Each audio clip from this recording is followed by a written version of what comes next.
Thanks, Bob. I want to commend the Institute for making sure that our mission as healthcare providers reaches our most important endpoint, which is to bring our discoveries and to bring our knowledge to patients. Most of the meetings I go to at TACA with a bunch of folks that actually dress like me, do the type of work I do, and we just kind of get together and share our knowledge and experiences. But it's not a common event that I have the pleasure and the honor to actually be able to provide some of my information to patients. As all of you know, or at least the patients in the room, or folks who actually visit their doctors, our healthcare system is designed to provide an effective delivery of care, which means usually you get to see your doctor for 5 minutes. And that means also that in 5 minutes, you don't have the opportunity to actually discuss what this shocking news is. I've been diagnosed with pulmonary fibrosis, and those of you who are accessing the web probably leave the web and are terrified with the definition of the disease and with the expectation for life, quality of life, and how you're going to go about being treated. So again, I want to thank the Institute for offering us this opportunity to get closer to you and to provide a setting in which we can educate you about this disease. And although the goal, part of the goal, or our overarching goal, is to provide to the community resources, including clinical trials, one of our most important responsibilities as healthcare providers is to actually educate you and therefore decrease the anxiety and improve the quality of life associated with a disease in which there's no effective therapy. But as Bob stated, if we create a partnership between patients and healthcare professionals, I think we'll get to a better place very soon. And again, I'm very grateful for this opportunity to be here. So there's a bunch of unhappy faces in my slide, but there is a happy face at the end, and I hope that the message that I bring you today is a message of hope and a message that we will be here to support some of these difficult moments that you as patients and families are going through. My responsibility today is to teach you the basics of IPF, the ABCs of this disease, and I'm going to try to do this. And again, although at the beginning I'm pretty sure most of you are going to be shy about it, please feel free to interrupt me and let me know if I can be a little bit more clear in the concepts that I'm trying to put forth. So what is pulmonary fibrosis? I really like this cartoon. I don't know who the author is, but I pulled it out from the web. And in this cartoon of the lung, I think, is it possible for us to actually put the lights down a little bit? Could we try to do that? So in this cartoon of the lung, I'm showing you at your left-hand side a normal lung. And what does a normal lung look and feel like? I've actually been in the operating room and have had the pleasure of actually feeling what a normal lung looks like and feels. And it's like this new sponge when you come back from the supermarket and you put it under water the first time. It is really, really soft. It is really compliant. It returns to its natural form spontaneously without much effort, and that's what the normal lung is. It's a beautiful organ. It looks really nice and pink, but with scarring and with remodeling. And I truly mean remodeling, like in the sense that you think about remodeling when you do construction, when you break down walls and you alter the structure of something that you're trying to repair. In remodeling of the lung, which occurs with fibrosis, you end up with this scarred, smaller, dysfunctional lung that we're representing on your right-hand side. And so what fibrosis is at least IPF is clinically, it's the end consequence of years of injury and remodeling of the lung that leads to an abnormal lung. So for a second, think about the lung as a tree. Okay? Now take the tree and flip it.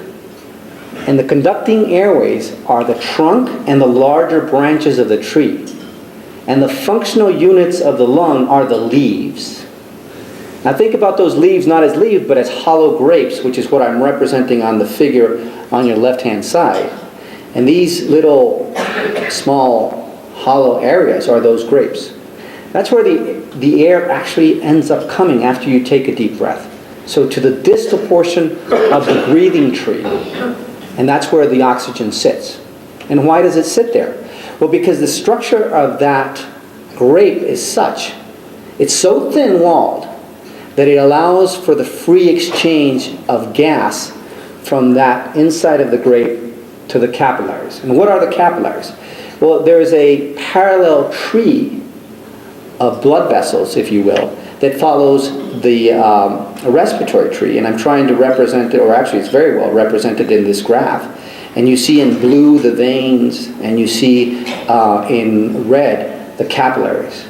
And so they're intimately opposed to each other. This grape has a network of blood vessels that are around it. And it is these blood vessels that takes the oxygen from the environment and then allows it to be transported to critical parts of your body. And I'll give you an example. If this was not the case, all of you would immediately fall unconscious because oxygen is key and necessary for the function of our brains.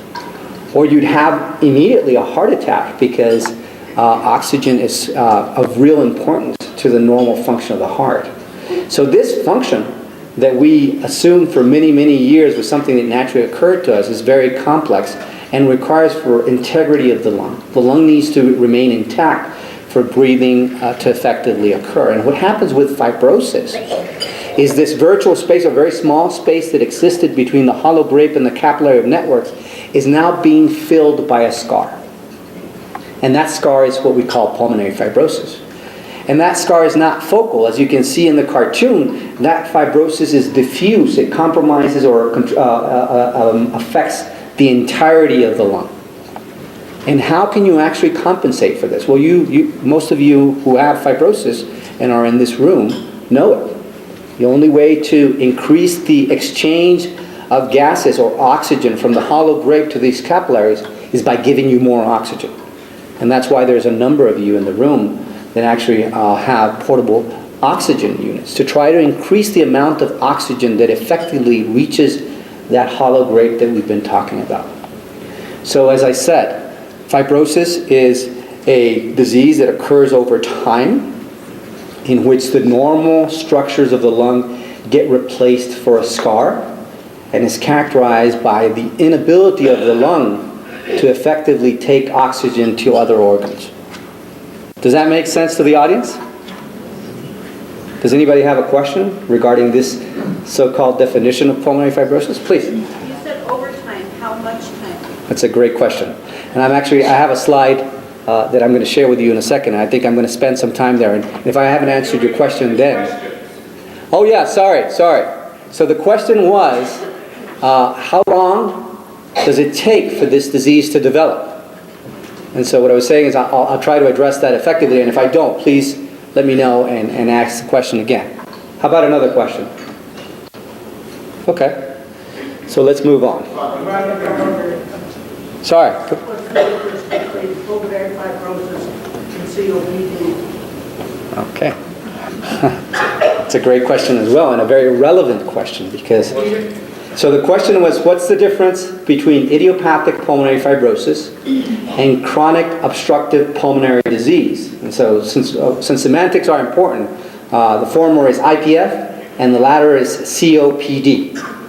Okay, and COPD is a very well-known term because it's the fourth leading cause of death in the United States, whereas IPF is, as Bob mentioned, a much less common disorder. However, both diseases appear later in age, and both diseases seem to be associated with a history of smoking or other environmental exposures. So what's the difference between IPF and COPD? Clinically, ma'am, it's a very different disease. But in terms of what causes these diseases, there may be commonalities. And there's some differences regarding what to expect from the disease over time. And I think myself and other of the panel speakers will address that. So clearly, from a physician's perspective, we're dealing with two completely different disorders. But from a patient perspective, it's not that different, because patients with COPD also have problems with gas exchange and need oxygen to be able to perform. COPD is also a disease in which we don't have any effective therapies. As a matter of fact, one of our panelists will talk about lung transplant, and lung transplant is an indication for the treatment of end-stage IPF and COPD. And I can get a little bit more sophisticated about what the differences are, but from a practical perspective, I think the take-home message is that COPD is a very common disease, that IPF is a less common disease. COPD is characterized by loss of tissue in the lung, whereas fibrosis, as I mentioned before, or IPF, is a proliferation of scarring in the lung that leads to change in the structure. And again, this is something that maybe we can take offline and I can give you a little bit more details, but I just want to leave it very general because the definitions of these diseases continue to be challenging even for physicians. Yes, sir? Tell us what idiopathic means. Great. So idiopathic means that I have no idea. Idiopathic means that I don't know what causes the disease. Idiopathic means that despite 100 years about knowing of the existence of this disease, I can't explain it to you. Yes, ma'am? What about IPF could be brought up by another disease that will touch the lungs, like rheumatoid?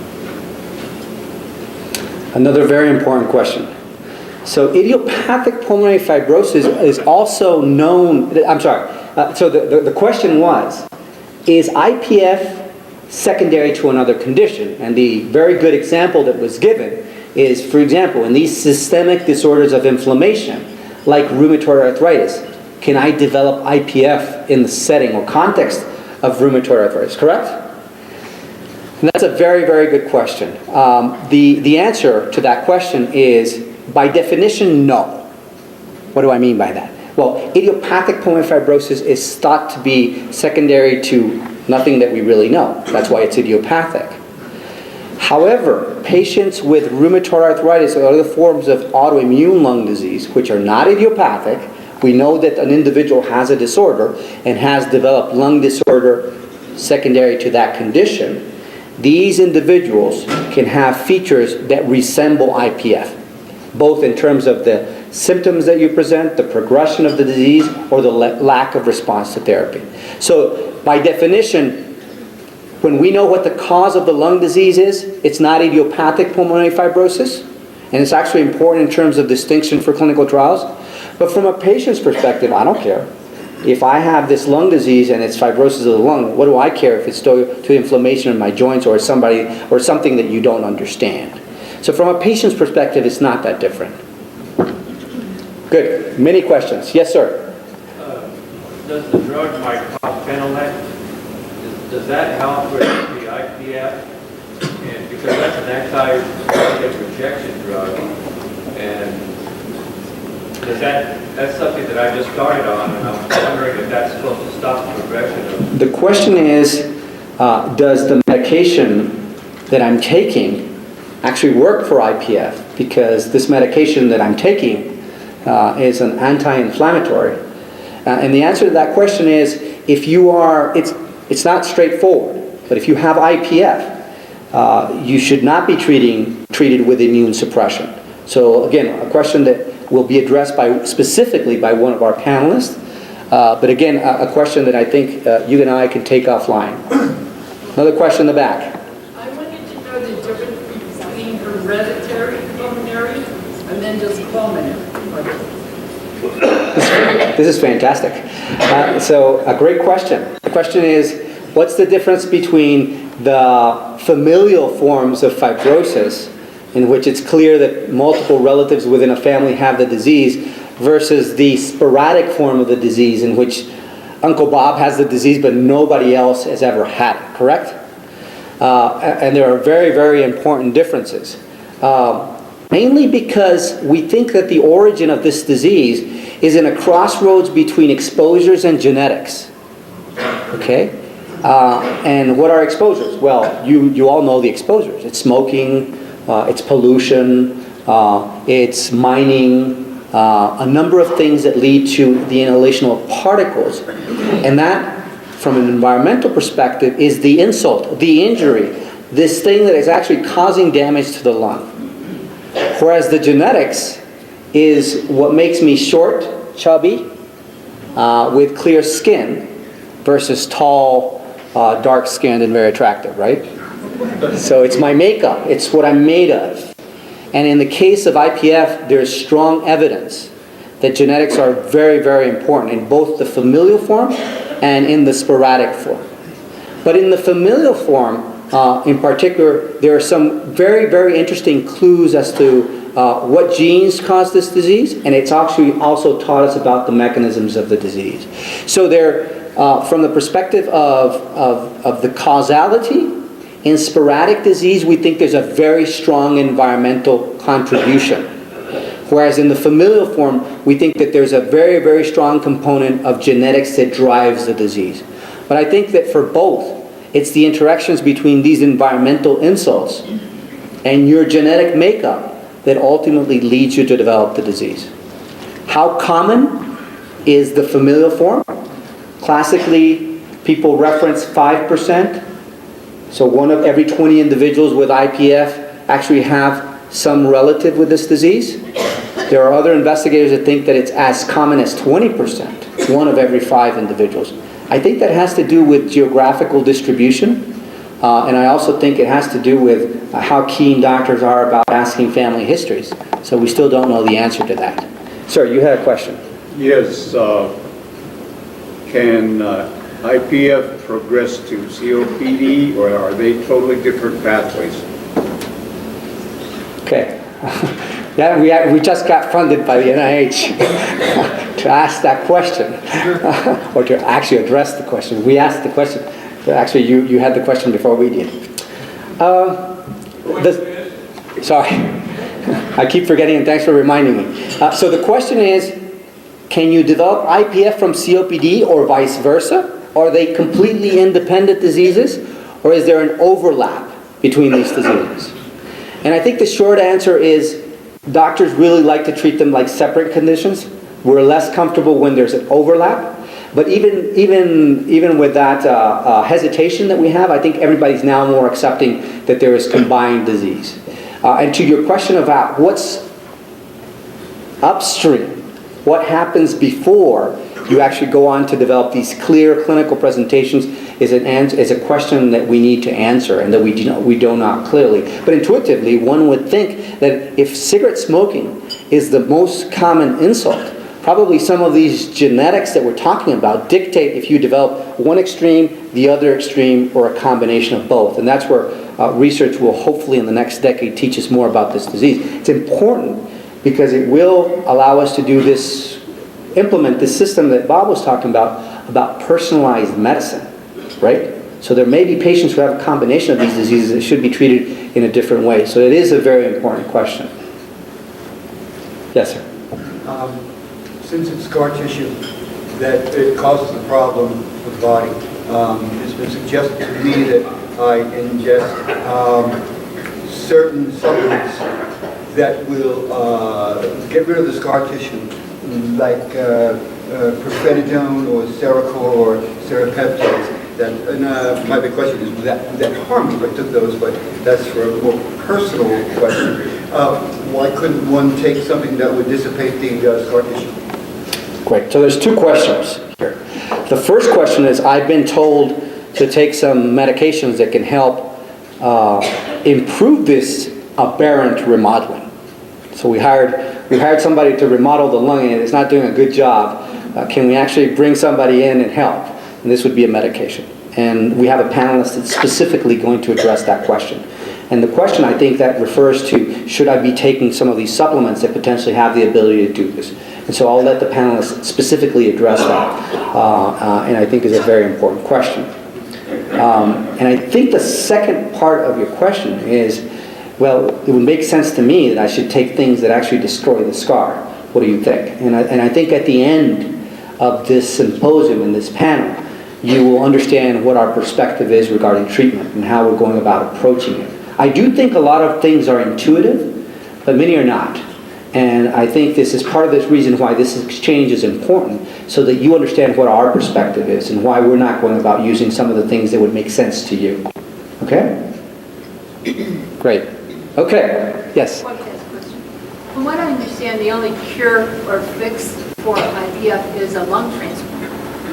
But in order to get on the list, it's kind of a catch-22. You have to be really, really in a severely declining physical condition. But to get to that condition, you have to be almost dead. So how does that? What is one to do? Yeah, exactly. Who put this panel together, by the way? So there will be a speaker who's going to specifically address these questions. And I think they're very, very important questions for IPF. What's the question? And the question is, Bob, can I have some coffee, please? And the question is, transplant. And when should I actually get a transplant? And if I'm supposed to be very sick to get this transplant, or I'm supposed to wait until I'm very sick to get this transplant, is that really the best way to go about it? So I think there's multiple questions regarding transplant, indications in the process of transplant, which is really, really one of the most important questions for the short term, because it's the only proven therapy to treat IPF in those patients that are eligible to receive lung transplantation. So Dr. Goldberg is the director of the medical lung transplant program at the Brigham, and she's one of the panelists that are coming later on in the day. And she will address that question.